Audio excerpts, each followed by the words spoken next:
Assalamualaikum warahmatullahi wabarakatuh.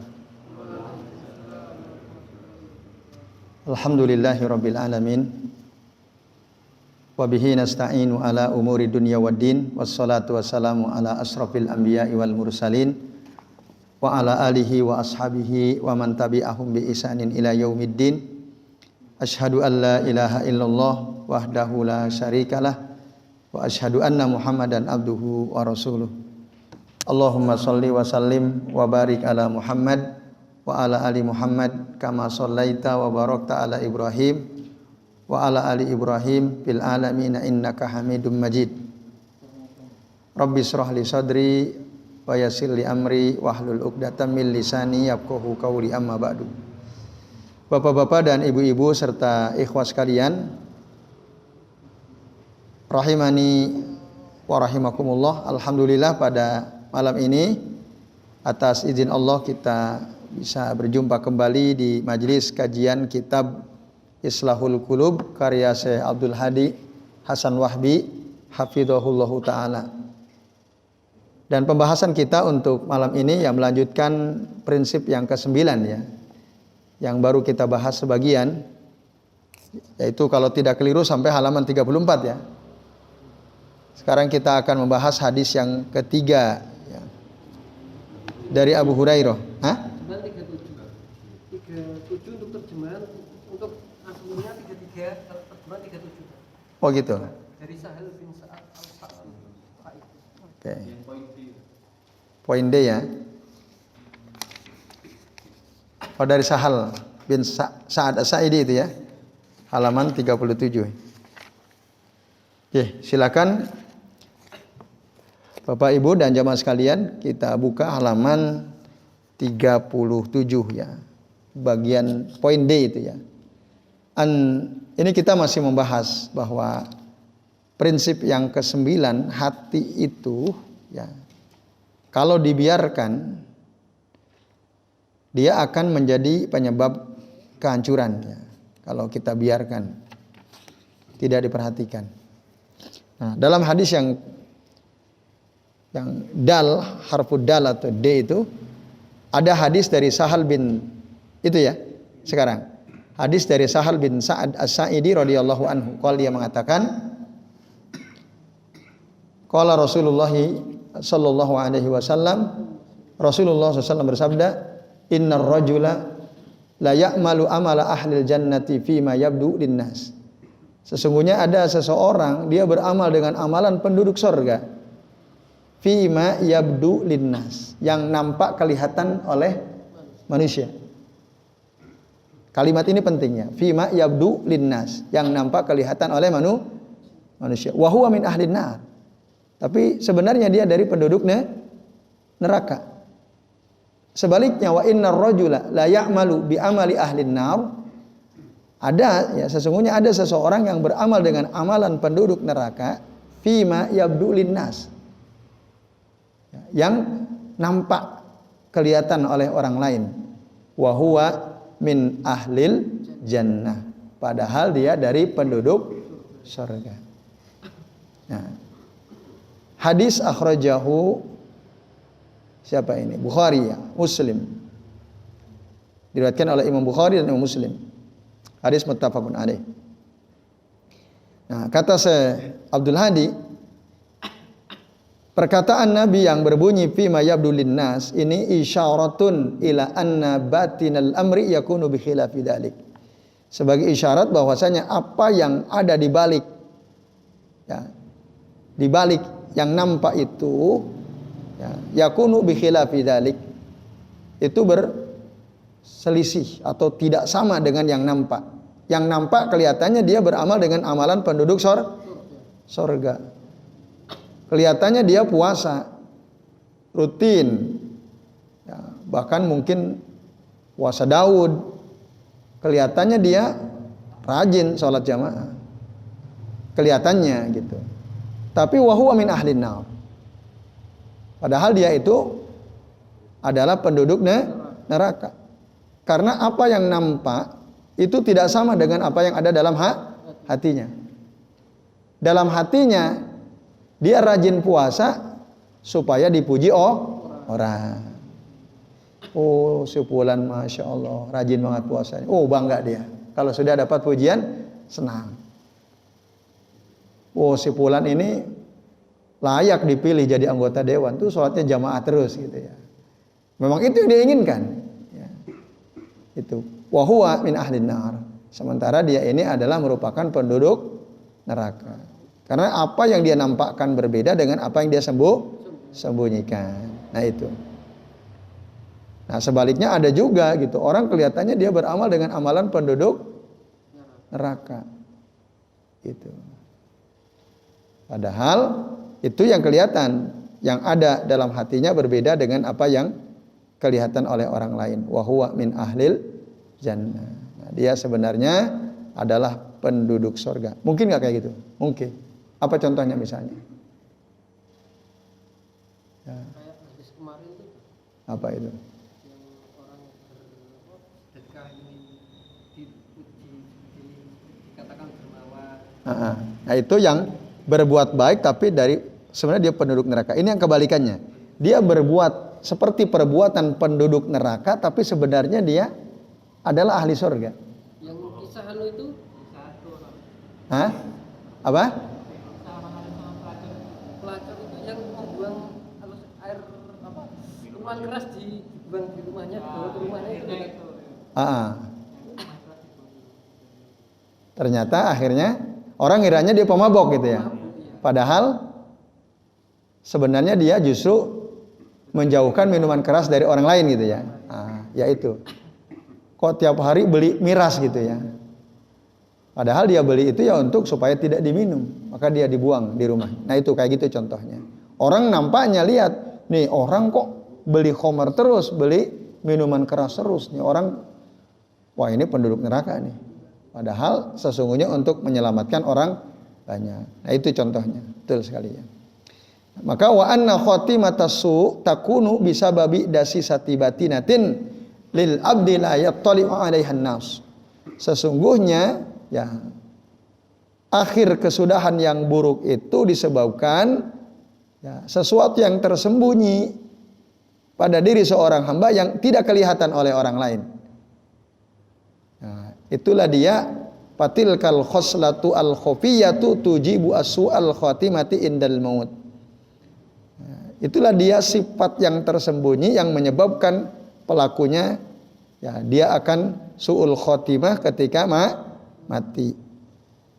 Ya, kelihatannya tadi luarannya, tampilannya secara zahir baik. Tapi apa yang tidak nampak, tidak kelihatan oleh orang banyak buruk. Nah, sifat yang tersembunyi inilah yang menyebabkan dia jadi su'ul khotimah ketika mati. Nah. Walau lam yakun hunaka ghisyun wa afatun lam yaklibillahu imanahu. Seandainya ya, di amal perbuatan dia itu tidak ada penipuan, tidak ada penyakit, maka Allah tidak akan membalikan atau merubah imannya. Gitu. Jadi perhatikanlah amalan hati itu poinnya. Kalau antum kita ya tidak memperhatikan gerak hati kita, amal hati kita, kita bisa hancur tuh. Ini kan soal hati kan. Kelihatannya kita sih soleh kelihatannya. Tapi hati kita liar nih. Yang kita inginkan bukan ridhonya Allah, tapi pujian manusia. Nah itu kan kalau dibiarkan hati kita selalu seperti itu, ya, gerakannya, amalannya, jadi dia hanya ingin dapat pujian dari orang, lalu kita biarkan, kita enggak pedulikan, akhirnya jadi binasa kita. Bahkan akhirnya kita jadi masuk neraka itu. Maka perhatikan, hati itu betul-betul harus perhatikan. Maka berdasarkan hadis ini, para sahabat Nabi dan ya, orang-orang generasi setelah mereka dari salafus saleh, yakhafuna ala anfusihim an-nifaq. Mereka takut sekali kemunafikan terjadi atau ada pada diri mereka. Wa yastaddu qalaquhum wa jazaa'uhum minhu. Ketakutan mereka, kekhawatiran mereka semakin kuat.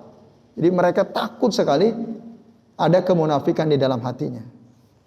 Begitulah para sahabat dan para ulama salaf ya setelah generasi sahabat. Nah, maka asasun nifaq wa asluhu, ya, pondasi kemunafikan itu, akar kemunafikan itu adalah apa? Huwa at-tazayyunu lin-nasi bima laisa fil batin minal iman. Dia memperbagus ya di hadapan orang lain sesuatu yang nampak yang tidak ada dalam batinnya. Di dalam batinnya itu nggak ada iman, tapi dia memperbagus apa yang zahir, apa yang nampak dilihat oleh orang. Nah, itulah dia asasun nifaq ya, pondasi atau akar kemunafikan. Oleh karenanya ya, Nabi SAW sebagaimana dalam hadis riwayat Anas bin Malik radhiyallahu anhu, beliau sering sekali berdoa, padahal ini Rasul yang sudah dijamin oleh Allah masuk surga. Rasul udah jamin masuk surga atau tidak? Udah jamin? Udah. Sahabat aja yang 10 dijamin, apalagi Rasul. Padahal udah dijamin. Bahkan dosanya akan datang sudah Allah ampuni. Tapi beliau selalu berdoa dengan doa penting ini, yaitu apa? Ya muqallibal qulubi sabbit qalbi ala dinik. Duhai zat yang maha membolak-balikan hati, kokohkanlah hatiku di atas agamamu. Lalu kata Anas, aku bertanya kepada Rasul, ya Rasulullah, amanna bika wa bima ji'ta bih. Kami beriman kepadamu dan beriman kepada apa yang kau bawa, yaitu Al-Qur'an. Fahal takhafu alaina? Qala na'am. Apakah engkau juga takut terhadap kami bahwa hati kami ini akan berubah, tidak kokoh di atas agama? Engkau takut itu ya Rasul? Qala na'am. Iya, aku betul takut. Rasul sendiri takut. Makanya beliau berdoa. Lalu kata beliau, innal quluba bayna usbu'aini min asabi'illahi azza wajal. Sesungguhnya hati itu ada di antara 2 jari dari jari jemari Allah Ta'ala, yuqallibuha kayfa yasha. Allah bisa saja membolak-balikan hati seseorang itu sesuai yang Allah kehendaki. Bisa aja gitu. Maka jangan merasa aman. Jangan merasa aman dari fitnah. Gitu. Wah, saya itu iman saya udah mantap. Nggak mungkin lah, kata dia, tergoda atau berubah hanya gara-gara ada artis ya, artis barat konser di negeri kita. Masa gara-gara gitu iman kita misalnya koyak ya, masa iman terganggu? Enggak lah gitu. Misalnya kan dia sombong sekali dia. Nah, dia lupa bahwa kata Nabi, innal qulub baina usbu'aini min asabi'illah yuqallibuha kayfa yasha. Nah, maka harus takut. Harus senantiasa khawatir ya, bahwa Allah itu bisa saja membolak-balikan hati seseorang yang tadinya mukmin jadi kafir, ya, tadinya soleh jadi munafik dan seterusnya. Ibnu Abi Mulaikah mengatakan, ya rahimahullah, adraktu salasina min ashabin nabiyyi sallallahu alaihi wasallam kulluhum yakhafuna nifaq. Aku pernah ketemu dengan 30 orang sahabat Nabi. Abi Mulaikah ini seorang tabi'in. Pernah bertemu dengan 30 orang sahabat Nabi. Kulluhum, semua mereka itu yakhafun nifaq, takut sekali kepada kemunafikan ala nafsihi menimpa diri mereka. Ma minhum ahadun yaqul, tidak ada satupun di antara mereka yang berani berkata, innahu ala imani Jibril wa Mikail. Sesungguhnya keimanan mereka sama seperti keimanan Jibril dan Mikail. Itu. Padahal sahabat tuh. Maka tadi sombong banget. Masa gara-gara nonton konser penyanyi barat, masa iman kita berubah? Kan sombong sekali. Tapi ada nggak orang yang ngomong kayak gitu? Ada. Makanya kalau ada konser, ya artis, ya yang apa ya, misalnya yang senonoh gitu ya, yang tidak senonoh apa senonoh? Yang seronok ya, itu tampil nyantai aja lah kata mereka. Masa iman rusak gara-gara begitu. Nah, orang yang kayak gitu sombong sekali. Itu nggak merasa takut imannya akan ya, rusak gitu ya. Sahabat saja tidak ada yang merasa ya, imannya seperti iman malaikat Jibril dan Mikail. Artinya mereka khawatir jangan-jangan nih iman kita goyah juga gitu. Nah, itu para sahabat. Maka Hasan Al-Basri rahimahullah beliau mengatakan kana yuqal an-nifaqu ikhtilafu sirri wal alaniyah wal qauli wal amal. Kemunafikan itu adalah adanya perbedaan antara apa yang tersembunyi dengan apa yang nampak kelihatan, adanya perbedaan antara apa yang dikatakan dengan apa yang dilakukan. Ada khilaf, itulah ciri-ciri orang munafik. Zubair bin Nufair dia berkata, aku pernah masuk menemui Abu Darda di rumah beliau di Homs. Homs itu di Homs. Fa idza huwa qa'imun yusalli fi masjidih. Waktu itu aku melihat dia sedang sholat di masjidnya. Masjidnya maksudnya di masjid rumahnya. Jadi dulu para sahabat Nabi itu sebagian mereka di rumahnya punya musola ya, tempat sholat masjid. Ketika datang Zubair bin Nufair, waktu itu sahabat Abu Darda sedang sholat. Falamma jalasa yatashahhadu faja'ala yata'awwadhu billahi azza wa jal minan nifaq. Ketika beliau duduk tasyahud, beliau berdoa mohon perlindungan kepada Allah azza wa jalla dari sifat munafik. Nah, berarti Allahumma inni a'udzubika minan nifaq gitu. Kira-kira begitu. Ya Allah, aku mohon perlindungan kepada Engkau dari sifat munafik. Falamman sarafa qultulah. Ketika beliau selesai sholat, maka aku bertanya kepadanya. Aku berkata kepadanya, "Ghafarallahu lak ya Abu Darda." Semoga Allah mengampuni dosa-dosamu wahai Abu Darda. Ma anta wan nifaq. Ma sya'nuka wa ma sya'nun nifaq. Ma anta wan nifaq. Ya. Apa kaitannya engkau dengan kemunafikan? Gitu. Wa ma sya'nuka wa ma sya'nun nifaq. Ya, bagaimana keadaanmu apa dengan kemunafikan? Apa ada? Kan enggak lah, kira-kira begitu ya. Kamu kan bukan orang munafik gitu. Kok berdoanya begitu gitu? Apa jawaban dari Abu Darda? Faqal Allahumma ghufran, Allahumma ghufran, Allahumma ghufran. Artinya, ya Allah ampunilah. Ya Allah ampunilah 3 kali. Lalu beliau mengatakan, la ya'manul bala man ya'manul bala. La ya'manul bala man ya'manul bala. Ini kalau kita baca teks Arabnya menarik ya. La ya'manul bala'a man ya'manul bala'a. Tidak akan aman ya seseorang dari bala, ujian, dari fitnah.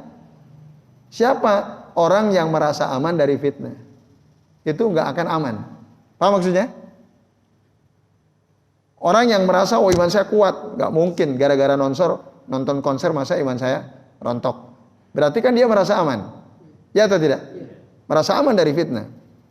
Nah orang yang begitu nggak mungkin aman, paham maksudnya? Pasti kena tuh orang kayak gitu itu, pasti kena.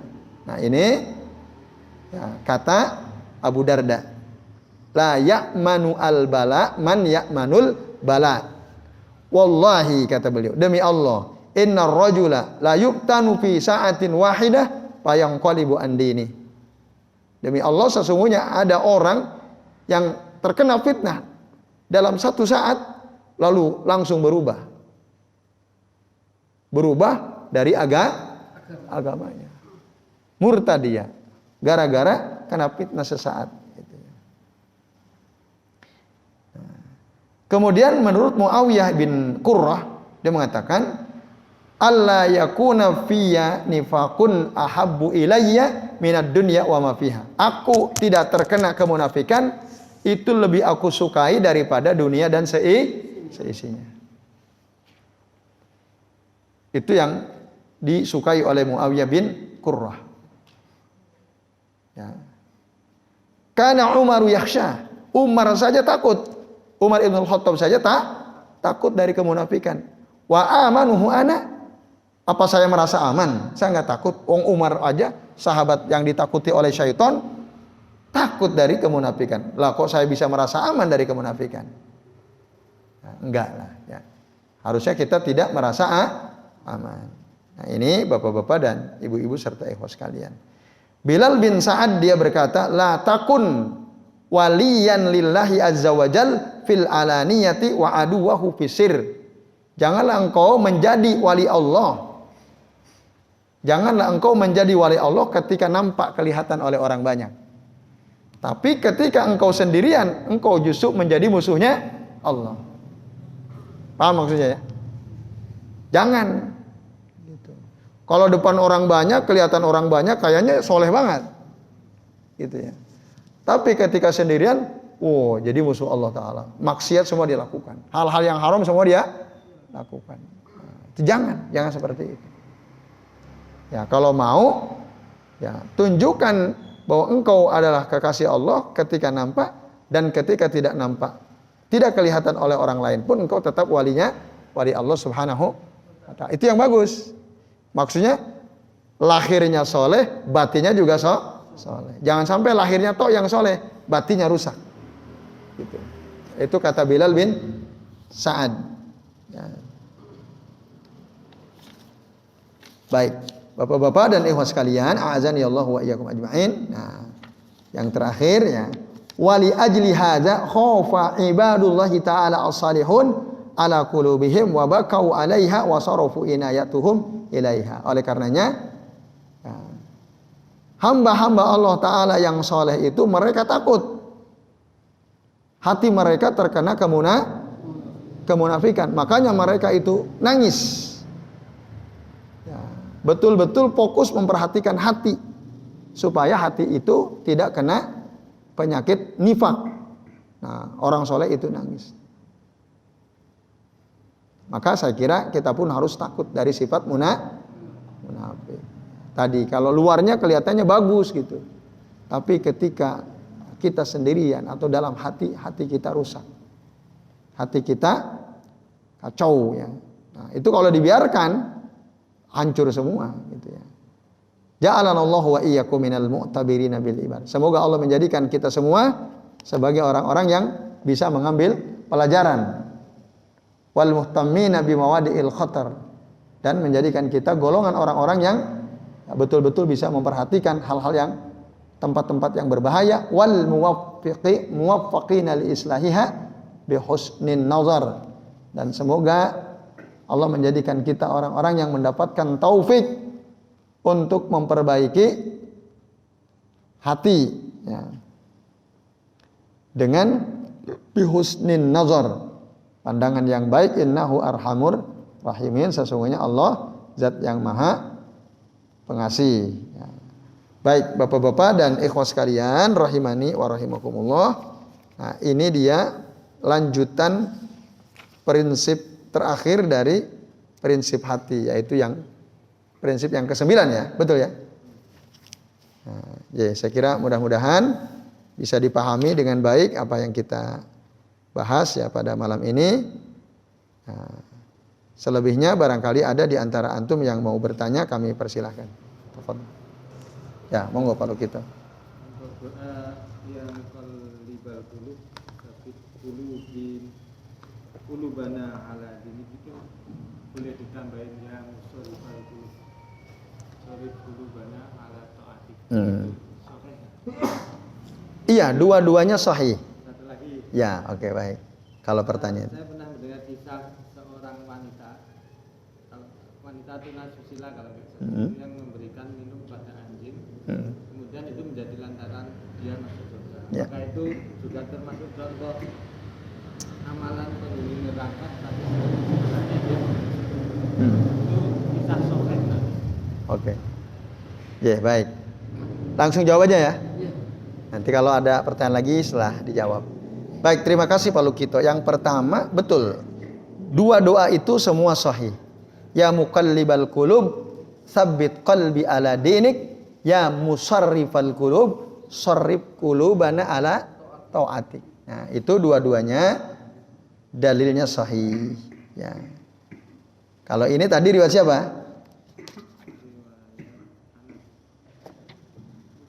Riwayat Anas bin Malik. Hadisnya disebutkan dalam kitab At-Tirmidzi, disahihkan oleh Syekh Al-Albani. Nah, sementara doa yang ya musarrifal qulub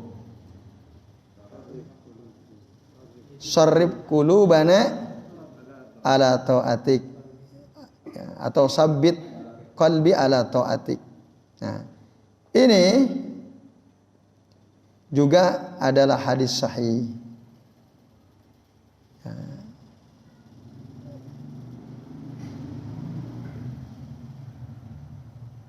Di antaranya disebutkan dalam kitab Musnad Ahmad bin Hanbal dan dikatakan sahih li ghairihi oleh Syekh Shu'aib Al-Arnaud rahimahullah.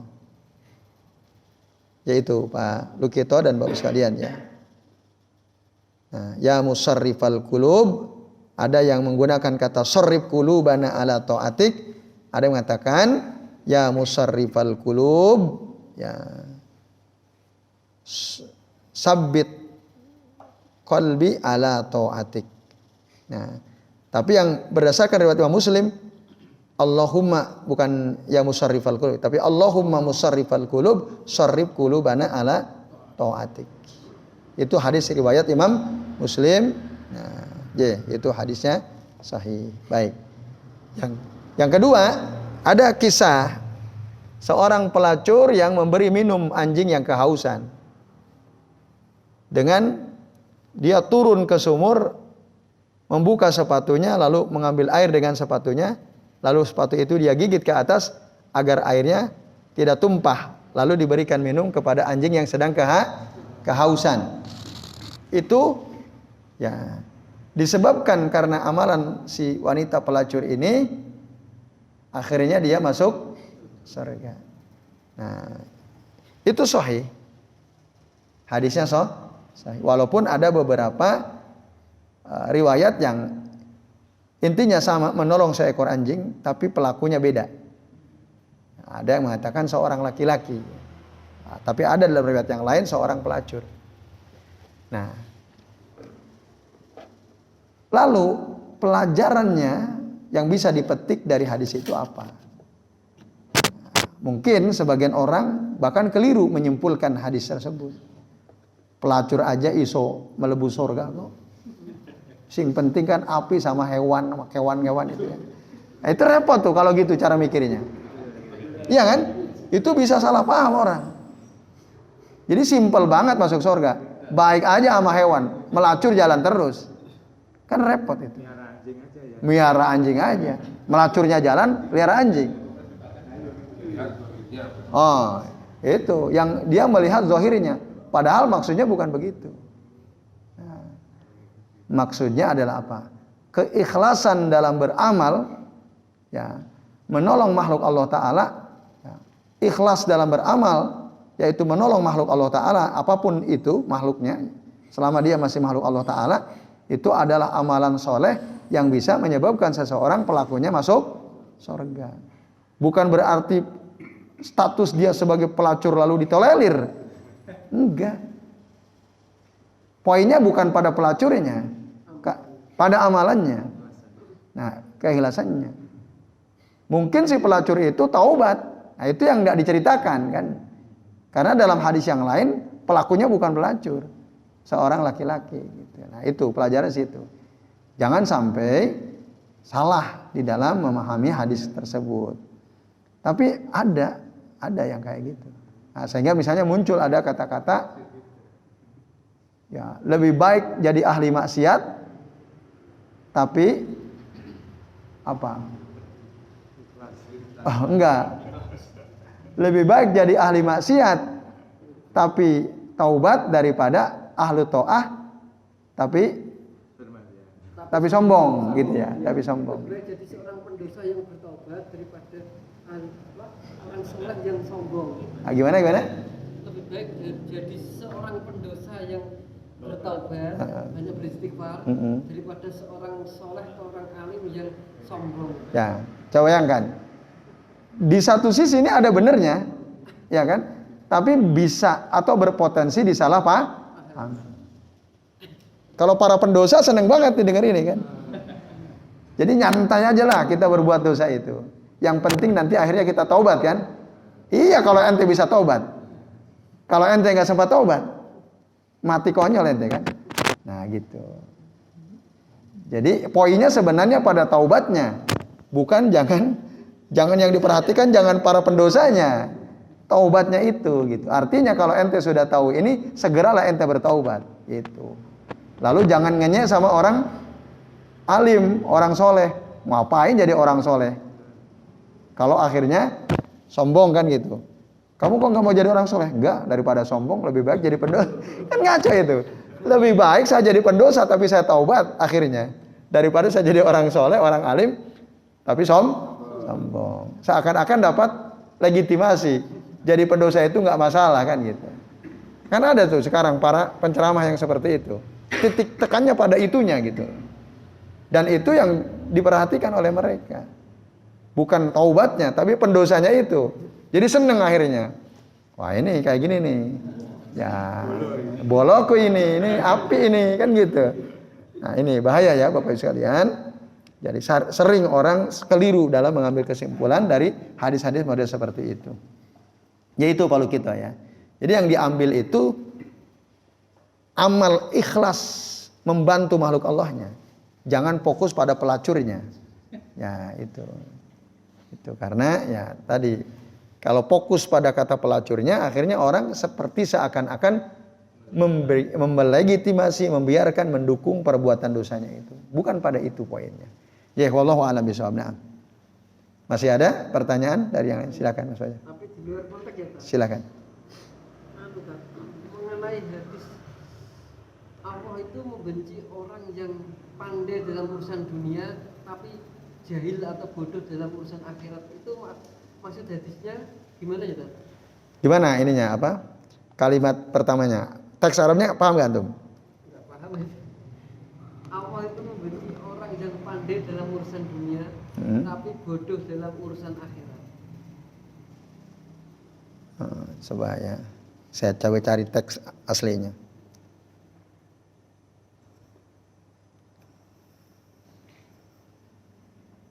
Enggak ada teks Arabnya ya, jangan antum baca ya.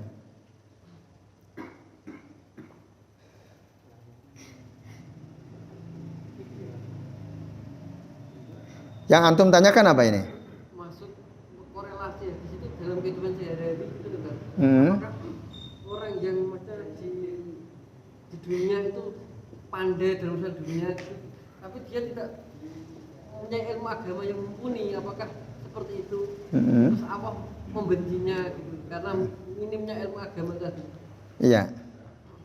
Iya, kalau kita perhatikan ya dari apa yang tadi antum sampaikan, jadi Allah membenci orang yang pandai urusan dunia tapi jahil dalam urusan agama, urusan akhirat ya. Maksudnya apa? Ya, maksudnya yang paling penting itu adalah pandai dalam urusan akhirat. Itu yang harusnya diperhatikan ya, didahulukan gitu. Nah, itu kalau kita bisa ambil kesimpulan ya dari apa yang antum tadi sampaikan. Jadi yang harus jadi prioritas itu kepandaian kita dalam urusan akhirat. Ya, ngerti ilmu, orang pandai itu kan berarti paham ilmunya. Paham bagaimana cara sholat yang baik, yang benar sesuai sunnah. Paham bagaimana misalnya berinteraksi dengan sesama manusia sesuai sunnah. Ya, paham. Pokoknya paham dia. Urusan akhirat dia paham. Berilmu, dia tidak jahil. Nah, maka orang yang seperti itulah ya, yang berarti mafhumnya yang dicintai oleh Allah Subhanahu wa ta'ala. Kalau urusan dunia mungkin dia enggak terlalu pinter. Nah, itu enggak ada masalah. Bukan berarti enggak perlu pinter, ya perlu juga. Cuma ya, yang harus jadi prioritas adalah pandai atau pintar atau berilmu dalam urusan akhirat. Itu yang harus dijadikan prioritas. Nah, kalau yang diprioritaskan urusan dunia, misalkan banyak nggak orang yang begitu? Yang diprioritaskan pandai urusan dunia, banyak atau tidak? Banyak sekali. Gitu. Anaknya dididik di sekolah-sekolah favorit gitu ya. Misalnya, padahal minim pendidikan agama. Anaknya nggak pernah peka ketika mendengar ada azan di masjid. Allahu Akbar, nggak peka. Nonton TV, main HP, nggak tergerak sama sekali. Tapi urusan dunia, pinter. Matematik, pinter, jangan ditanya. SMA aja pinter bisnis, gitu ya. Bisnisnya luar biasa, bahkan udah punya penghasilan sendiri. Orang tua bangga nggak tuh? Bangga sekali kan kalau anak ya baru SMA tapi udah bisa bisnis, cari uang sendiri. Nah, bangga, banyaknya orang tua bangga. Bahkan meskipun itu anak tidak peka dengan suara azan, tidak pernah tergerak untuk sholat berjamaah di masjid. Usahanya luar biasa. Bahkan dia bisa buka usaha kuliner gitu ya sama teman-teman. Nah, ini salah gitu. Orang yang begini tadi dibenci oleh Allah Subhanahu wa taala. Nah, itu Mas Fajar ya. Dan mungkin bisa jadi jalan hidupnya disesatkan oleh Allah ya, Pak. Iya. Paman zago azaghallahu qulubahum. Jadi barang siapa orang yang menyimpang dari kebenaran, justru Allah akan terus jadikan hatinya menyimpang. Nah, itu kan ngeri itu. Maka Bapak Ibu dan jamaah sekalian, ya kita yang punya anak itu jangan sampai seperti itu. Ya. Akhiratnya itu yang kita didik. Salatnya, ya, baca Qur'annya, sejak kecil kita didik. Nah, boyau, kamu kalau habis salat itu salat sunnah. Jangan tinggalin. Kan baru TK, Bi. Ya, mau TK, mau SD sama aja. Kalau bisa kamu ikut salat sunnah gitu ya. Udah SD, boyau, kamu kalau habis pulang subuh dari masjid buka Al-Qur'an, baca Qur'an. Nah, itu terus kita dengungkan itu di telinga anak-anak kita supaya dia jadi terbiasa. Akhirnya baca Quran jadi habit ya, jadi kebiasaan dia gitu. Nah, soal urusan dunia, teman-temanku Bi pinter main game loh Bi. Aku masa udah kelas 3 belum bisa main game. Nah, kan itu. Suruh sholat terus gitu ya. Boyau beliin HP biar pinter main game gitu kan. Nah, akhirnya dia membandingkan dirinya dengan anak-anak lain. Nah, coba kamu perhatikan itu temanmu, pada ke masjid nggak itu? Ya enggak sih, ya udah. Lebih baik kamu aktif rajin ke masjid meskipun kamu nggak punya handphone gitu ya. Nah itu, ya harus kita didik seperti itu. Jadi itu Mas Fajar, itu maksudnya ya. Allahu a'lam bishawab. Ya. Ya. Mungkin ini ada cerita yang sudah pernah dengar. Ya. Itu seorang yang ahli agama yang sedang ceramah dengan sopir yang ugal-ugalan. Katanya ada mereknya terdengar itu ya. Ya. Ya. Ya. Ya. Ya. Orang yang lebih bisa masuk surga itu malah orang yang sopir ugal-ugalan itu. Enggak, kenapa? Ini cerita. Ya. Sumber ceritanya dari mana? Cerita orang. Ya pernah. Ya. Baca di tapi udah lama. Tapi bukan dari hadis so ceritanya. Bukan. Karena waktu Nabi nggak ada sopir ugal-ugalan kan. Ya. Ya, itu cuma kayak anekdot. Ya. Tapi ada kok kayak realitanya kok ya logikanya kok masuk. Masuk ya. Jadi kan orang ceramah, kalau orang ahli agama itu dan ceramah, itu kan yang dengerin malah biasanya pada ngantuk, malah pada ngomongin gibah sana kemari. Tapi kalau sopir ugal-ugalan, itu malah penumpangnya pada berdoa, gitu.